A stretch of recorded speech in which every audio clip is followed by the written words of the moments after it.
Why is the moon so scarred with craters?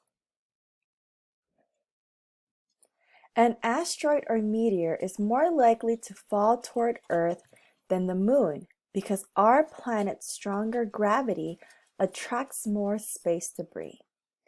But we can see many thousands of craters on the moon, and we only know about 180 on Earth. Why is that?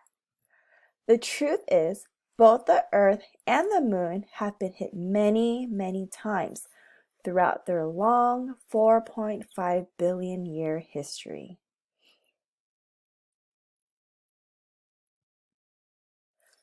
Where did all the Earth's craters go? The main difference between the two is that the Earth has processes that can erase almost all evidence of past impacts. The moon does not. Pretty much any tiny dent made on the moon's surface is going to stay there. Three processes help Earth keep its surface crater-free. The first is called erosion. Earth has weather, water, and plants. These act together to break apart and wear down the ground. Eventually, erosion can break a crater down to virtually nothing. Here are some photos.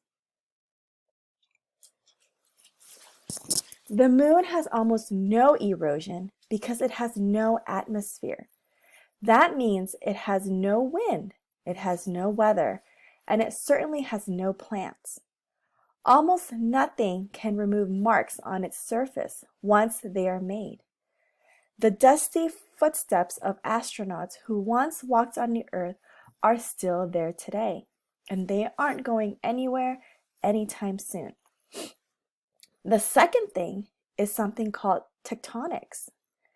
Tectonics are processes that cause our planet's surface to form new rocks, get rid of old rocks, and shift around over millions of years. Because of tectonics, the surface of Earth is recycled many times throughout its long history. As a result, very few rocks on Earth are as old as the rocks on the moon. The moon has not had tectonics for billions of years. That's a lot more time for craters to form and stay put. The third thing is volcanism. Volcanic flows can cover up impact craters. This is a major way impact craters get covered up elsewhere in our solar system, but it is less important than the recycling of crust here on Earth. The moon once had large volcanic flows way in the past that did cover up many of the bigger earlier impacts, but it has been without volcanism for around 3 billion years. A powerless moon. The moon may attract fewer bits of space rock than the Earth, but the moon is powerless to do anything about it after it has been hit. Once something hits the moon, that event becomes frozen in time. Earth, on the other hand, simply brushes these impact craters off and moves on with its life. No wonder there are so many craters on the moon compared to Earth.